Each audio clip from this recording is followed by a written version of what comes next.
It's not about hatred. It's not about mean tweets. It's not about demeaning someone. It's leading with grace and compassion and vision and compromise and decency. That was taken from us in Minnesota.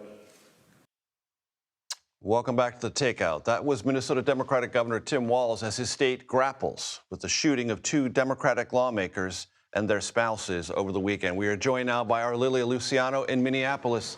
Lilia, what did we learn today? A lot, and none of it was good. A lot, Major. Yesterday, the good news was that this person was apprehended after what officials have called the largest manhunt in the state of Minnesota's history. It was 43 hours, multiple agents, SWAT teams, many agencies, state, local, and federal, finally circled this person, and he surrendered. They got him to surrender. No officers, no agents were hurt, and neither was the suspect. Today, I just saw the suspect in court. He seemed calm, confident.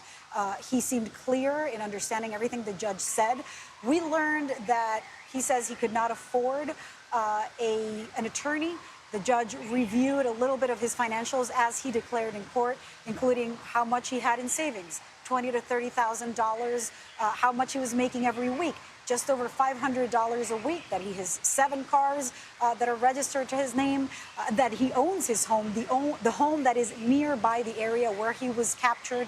But more importantly, Major, today we learned that it wasn't 2 lawmakers from the state of Minnesota. It was 4 that he allegedly targeted that night.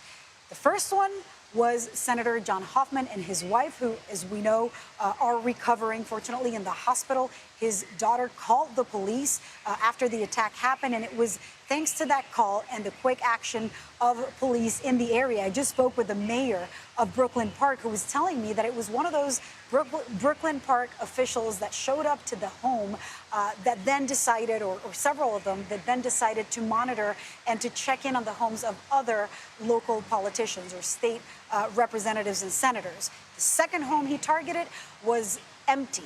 The representative, and they have not revealed the name yet, was apparently out of town, did not answer the door.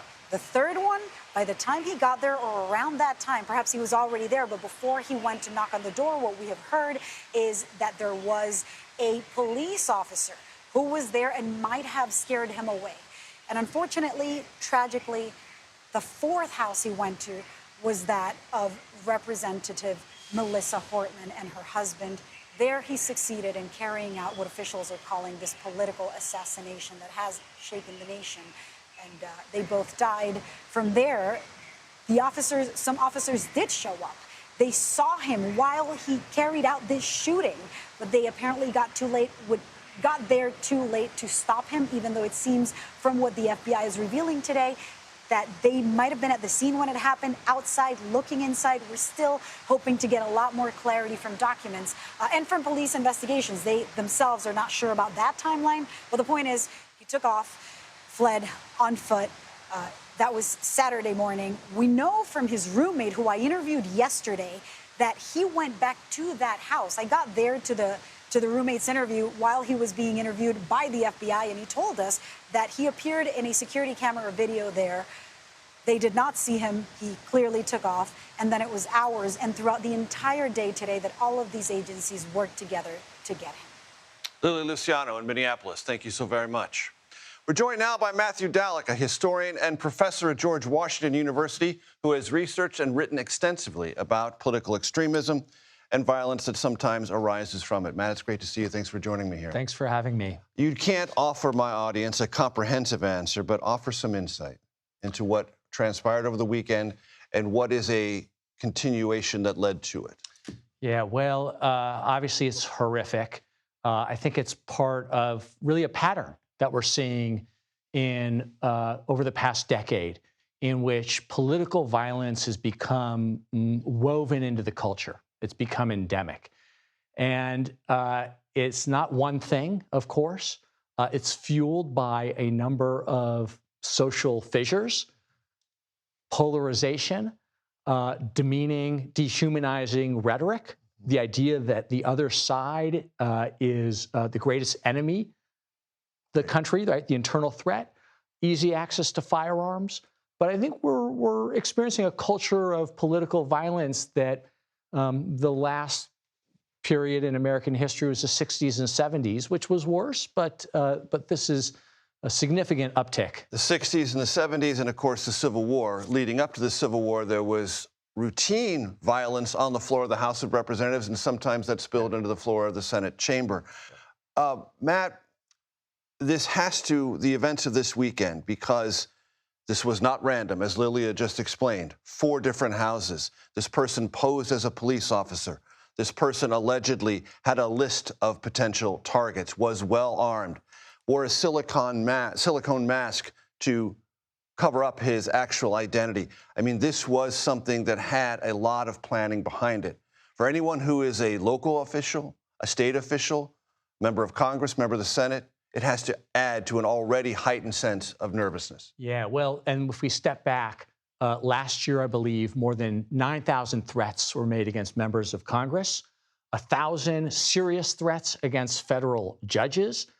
Threats were up against state legislators.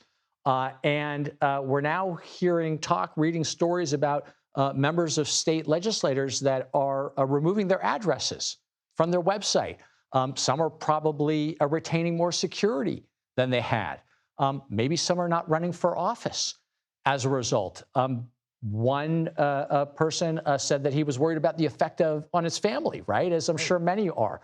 And then if we back up even further, this comes on the heels of one of the largest mass episodes of political violence in American history, the January 6th attack on the Capitol, which was sandwiched in between the riots at Charlottesville, the hammer attack on Paul Pelosi, and many other episodes. And 2 attempts on President Trump's life as a candidate for the presidency a second time around. Yeah, and 2 back-to-back attempts, one that nearly killed him, of course, on President Trump. And that was the first really known assassination attempt against a president since Ronald Reagan in 1981.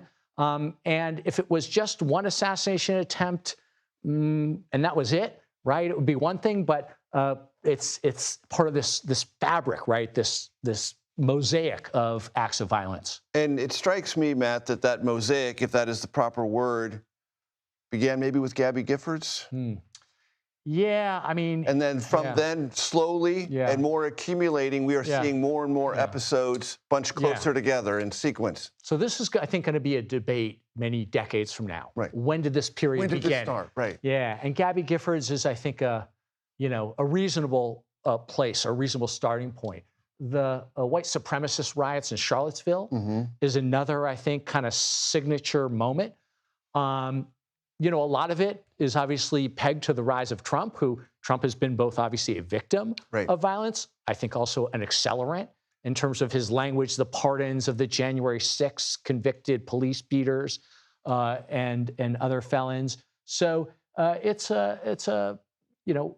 I think it's been at least a decade, and of course, easy access to high-powered weapons make it easier for mentally ill people to take in signals from the culture, even if they're not coherent, but to take action that they believe somehow in their minds is going to do X or Y. Remedy or solve some problem that they feel has become, for them, existential. And this, for them, is the only rational, even though it's highly irrational, answer. Yeah, and I think the shooter in Minnesota texted his roommate that he decided to act.